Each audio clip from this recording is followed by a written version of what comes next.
Ratu tiba lebih lambat dari raja. Ia terjebak macet karena banyaknya mobil bus pariwisata menuju pantai. Tiba di depan rumah, ia berdebar-debar karena melihat mobil Danang terparkir di halaman rumahnya. Ia mencoba bersikap setenang mungkin saat keluar dari mobil. "Mas Danang? Kapan balik dari Yogyakarta?" tanya Ratu berbasa-basi. "Kemarin. Aku menginap di sini semalam." "Maaf tidak meminta izin dulu," jawabnya. Ia tidur di kamar Ratu semalam. Saat Ratu mengirim pesan kepada ayahnya, Danang ada di samping ayahnya Ratu. Karena itu dia menginap untuk menggantikan Ratu menemani Deki. Awalnya ia tersenyum dan bersikap biasa saja. Namun, pandangannya menangkap sesuatu yang aneh di leher Ratu. "Oh, tidak apa-apa Mas. Aku malah berterima kasih, karena sudah menemani Papa." Ratu mulai merasa gugup dan canggung saat Danang memperhatikan lehernya. Ia sudah mencoba menutupinya dengan rapat menggunakan syal, tapi masih terlihat tanda kiss mark yang dibuat oleh raja. "Kita makan siang di luar ya," ucap Danang sambil memaksakan senyum. "Iya." Ratu pamit dulu sama Papa. Gadis itu masuk rumah dan berpamitan kepada ayahnya. Danang membawa gadis itu ke rumahnya. Ratu sedikit aneh, karena dia dibawa ke rumah tunangannya itu. Rumah dalam keadaan sepi. Sony pergi mengunjungi temannya yang sedang mengadakan acara ulang tahun cucunya. "Bukannya kita mau makan siang di luar Mas? Makan siang di rumahku juga sama kan?" "Ini di luar rumah kamu," jawab Danang santai. Ia menyuruh Ratu duduk di ruang tamu, sementara ia akan membuatkan minuman. Perasaan Ratu tidak enak. Entah mengapa, ia takut dengan pandangan Danang yang lain dari biasanya. Memang benar, pria itu sangat baik dan pengertian. Namun, orang penyabar sekalipun, tetap memiliki emosi dan amarah yang bisa membuncah kapan saja. Ibarat sebuah gunung berapi yang masih aktif, tapi sedang tertidur. Gunung itu bisa terbangun dan meletus kapan saja. "Minum dulu. Aku ingin bicara sesuatu sebelum kita makan siang," ucap Danang. Ia memberikan segelas jus jeruk untuk Ratu. Ratu menyesap jus jeruknya sedikit, lalu menaruhnya di meja. "Mau bicara apa Mas?" "Sepertinya ada sesuatu yang penting," ucap Ratu. "Aku ingin bertanya padamu, kemana kemarin?" "Menginap di rumah teman." Papa memberitahu Mas kan. "Lalu, siapa temanmu?" "Iren." "Kenapa sih Mas?" "Aneh." "Iren? Dia suka mengecup leher teman perempuan atau dia Raja Iren?" tanya Danang dengan nada lain dari biasanya. Ia menatap penuh kekecewaan kepada Ratu. "Hah? Kenapa jadi bicara soal raja? Berhenti membohongiku. Sudah 2 kali kamu bermalam dengan raja. Saat study tour sekolah, kalian juga menghabiskan malam bersama di penginapan. Kali ini di mana lagi?" Ratu terpaku menatap wajah Danang. Ia ketahuan oleh tunangannya, meski ia menutupinya dengan baik dari orang lain. Kini, ia hanya bisa diam menerima kemarahan Danang. "Jawab aku. Kenapa kamu diam?" Danang bangun dan melemparkan gelas jusnya dengan sekuat tenaga. Suara gelas pecah itu membuat Ratu ketakutan. Ia tahu, memang ia bersalah. "Aku memang menginap dengan raja, tapi aku tidak melakukan hal itu Mas." "Bohong. Laki-laki dan perempuan dewasa semalaman di dalam kamar. Apa kamu pikir akan ada yang percaya kalau kalian tidak melakukan apa-apa? Kalau kalian tidak melakukan apa-apa, lalu apa yang ada di lehermu itu?" "Ini hanya. Pokoknya aku tidak melakukan apa yang kamu tuduhkan," jawab Ratu. "Aku akan membuktikan sendiri ucapanmu." "Ah, Mas Danang. Lepaskan aku Mas." Danang membopong tubuh Ratu dan membawanya ke dalam kamar. Ia melemparkan tubuh Ratu ke tengah ranjang. Dengan kasar, Danang membuka baju yang dipakai Ratu. "Lepaskan aku Mas. Aku mohon." "Hiks." Danang telah gelap mata, ia membuka semua kain yang menempel di tubuh Ratu. Ia mengecup bibir Ratu dengan paksa. Kecupannya turun ke leher. Ia menggigit kasar leher kekasihnya itu, sampai Ratu menangis sesenggukan. "Aku akan membencimu Mas. Jika kamu melakukannya, aku akan benar-benar membencimu." Danang tidak bermaksud menodai kesucian Ratu. Ia hanya kesal karena Raja bisa memiliki hati dan tubuh Ratu. Selama ini, gadis itu tidak pernah mau lehernya dikecup olehnya. Meskipun ia pernah menciumnya, tapi Ratu segera mendorong tubuh Danang. Namun, ketika Ratu bersama Raja, tanda kismar itu selalu ada.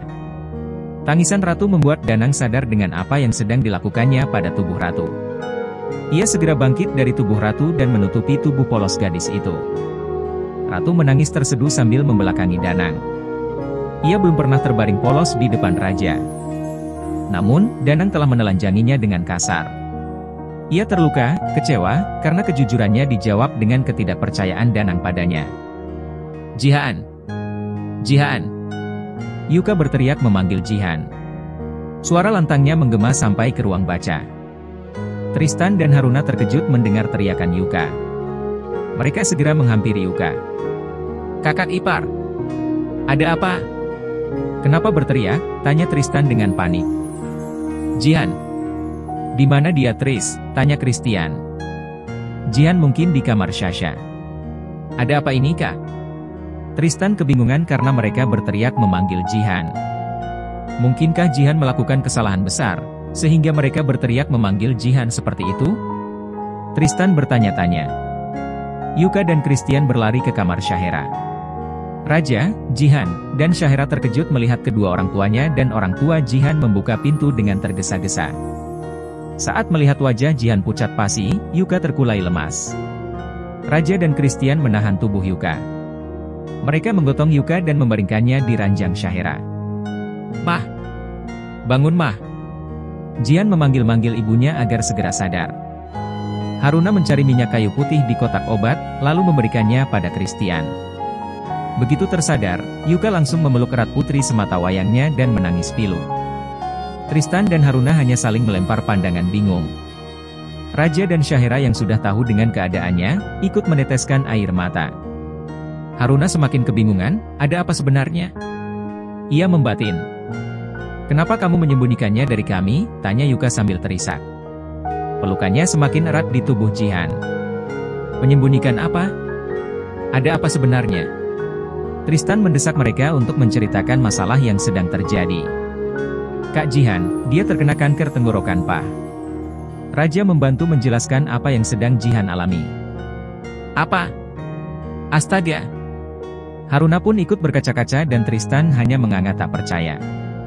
Mereka tidak menyangka, gadis yang terlihat selalu riang itu ternyata menyembunyikan penyakitnya dari orang lain. Ia menanggung kesedihannya seorang diri. Haruna ingat bahwa Shahera pernah bertanya soal itu. Saat itu, ia pikir teman yang dimaksud putrinya bukanlah Jihan. Itu artinya, Shahera sudah tahu masalah itu sejak lama.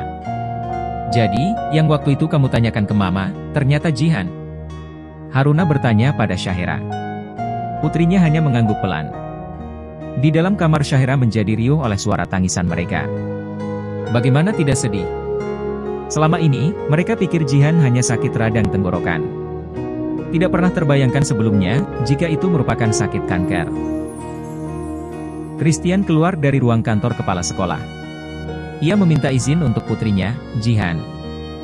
Besok, ia akan membawa Jihan ke rumah sakit di Singapura.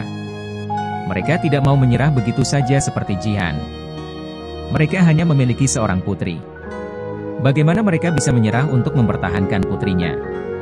Walaupun, setiap umat manusia pada akhirnya akan mengalami kematian, setidaknya mereka berusaha demi kehidupan. Berhasil atau tidaknya usaha mereka, semua mereka kembalikan kepada Tuhan. Sejak kedua orang tuanya tahu penyakitnya, ia tidak boleh banyak bergerak. Untuk mandi saja, Yuka sampai menyiapkan pagi, siang, sore.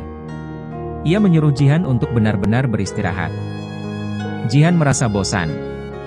Apa yang dilakukan ibunya itu terlalu berlebihan, gadis itu tidak mengerti dengan perasaan ibunya. Yuka yang sedang khawatir dan mencari alasan untuk memantau kesehatannya. "Jihan, sayang." Yuka berkeliling di dalam rumah. Makanan lunak sudah dimasak dan ia harus membuat Jihan segera memakannya sebelum menjadi dingin. Namun, ia tidak menemukannya di dalam rumah. Bunda." Yuka memanggil pelayannya.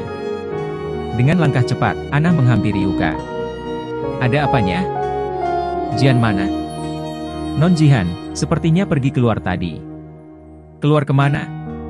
"Saya tidak tahu Nyonya," jawab Anah. Ya sudah, tidak apa-apa. Saya mau mencari Jihan keluar. Kalau Tuan mencari saya, bilang saja kalau saya sedang mencari Jihan, ucap Yuka. Ia mengambil kunci motor dan berkeliling di sekitar komplek perumahan. Jihan duduk di samping Aris. Mereka berdua membuat janji sebelum bertemu hari ini. Gadis itu ingin berpamitan. Besok, ia dan kedua orang tuanya akan terbang ke Singapura untuk melakukan pengobatan. Kapan berangkatnya? Tanya Aris dengan wajah menunduk sedih. Besok siang. Jihan menjawab dengan berat. Ia sangat senang memiliki teman yang peduli selain Syahera. Sepupu perempuannya itu jelas peduli, karena mereka memiliki hubungan kekerabatan. Sementara Aris, dia orang pertama yang peduli padanya. Semoga saja kamu bisa sembuh di sana, ucap Aris. Ia mengucapkan doa yang selalu diharapkan dapat terwujud. Terima kasih. Selama ini, kamu sudah menemaniku. Kamu selalu membuatku bersemangat menjalani hari. Terima kasih. Jihan berdiri. Mengulurkan tangan ke arah Aris. Ia harus segera pulang, karena ibunya pasti akan cemas mencarinya. Aris menyambut uluran tangan Jihan. Mereka tersenyum, menunjukkan barisan gigi putih rapi yang terawat. Jihan segera menaiki sepedanya, berlalu meninggalkan Aris yang melambaikan tangan padanya. Namun, Jihan tidak melihatnya. Sampai jumpa. Semoga lekas sembuh dan kembali berteman denganku, lirih Aris. 2 bulan lagi, mereka akan mengikuti ujian kelulusan dan Jihan pergi ke luar negeri. Itu artinya, Jihan tidak akan ikut melaksanakan ujian.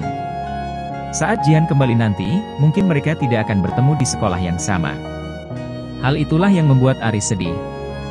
Pertemuan mereka saat ini, terasa seperti sebuah ucapan perpisahan. Remaja 15 tahun itu menghela napas berat. Ia menginginkan Jihan untuk bersamanya, menjadi sahabat dan teman bicara. Namun, ia juga ingin Jihan sembuh dari penyakitnya. Jihan, sayang. Mama mencari kamu kemana-mana. Kamu dari mana sih? Bikin mama cemas saja, ucap Yuka panjang lebar saat Jihan pulang dengan sepedanya. Jihan cuma jalan-jalan di taman Ma. Maaf, karena sudah membuat mama khawatir. Mama sudah melarang kamu untuk pergi. Kenapa masih pergi keluar? Tanya Yuka dengan cemas. Jihan hanya tersenyum lalu menggamit lengan ibunya. Ia menggelayut manja di tangan Yuka. Apa yang diucapkan ibunya itu hanya sebuah ungkapan kecemasan. Ia yakin, ibunya tidak sedang marah. Walaupun kata-katanya terdengar sinis. Jihan menatap 2 koper besar di sudut kamarnya. Semua baju yang akan dibawa sudah tersimpan rapi di dalamnya. Setelah makan siang, gadis itu merasa mengantuk. Ia berbaring di ranjang dan terlelap tak lama kemudian. Ratu melamun di ruangannya. Sudah jam pulang sekolah, tapi ia masih duduk bersandar di kursinya. Ia teringat dengan kejadian kemarin. Tunangannya begitu marah saat melihat tanda kiss mark di lehernya. Ia gelap mata, sampai hampir merusak kesuciannya. Dia yakin, Danang tidak benar-benar akan melakukannya. Ia hanya melampiaskan kekesalannya saja. Namun, hal itu membuat Ratu sedikit takut saat melihatnya. Ceklek! Ayo pulang! Ratu segera bangun dan meraih tasnya di meja. Sejak kejadian kemarin, Ratu tidak berani membuat Danang marah. Ia selalu diantar jemput oleh Danang saat berangkat dan pulang dari sekolah. Kita makan siang dulu di resto samping mall, oke? Terserah mas. Ratu menjawab singkat. Dulu ia sangat santai saat berada di samping Danang, meskipun hanya sebatas teman. Kini jauh berbeda. Saat berada di dekatnya, Ratu merasa sesak. Ia seperti burung yang terpenjara di dalam sangkar. Danang memarkir mobilnya di parkiran depan resto. Mereka makan siang dengan suasana hening. Gadis itu jauh lebih sedikit berbicara sejak ia melucuti semua pakaiannya kemarin. Ia sadar telah berbuat jahat padanya. Ratu, kamu masih marah soal kemarin? Tidak mas, jawabnya dengan suara bergetar. Tidak perlu berbohong. Suaramu terdengar bergetar. Kamu pasti ketakutan melihatku kemarin. Aku minta maaf, ucap Danang sambil meraih jemari Ratu yang sedang memegang sendok. Ia merasakan kulit tangan Ratu itu basah oleh keringat. Danang menyesal. Ia telah membuat gadis itu sangat takut, sampai berkeringat dingin saat berada di dekatnya. Awalnya ia mampu bersabar, meski ratu tidak memiliki perasaan padanya. Namun, saat memikirkan tunangan sahnya bermalam dengan laki-laki lain, ia tidak sanggup menahan amarahnya. "Aku mau ke toilet sebentar." "Permisi mas," ucap ratu. Ia pergi dengan langkah cepat. Pertanyaan Danang membuat ia dilema.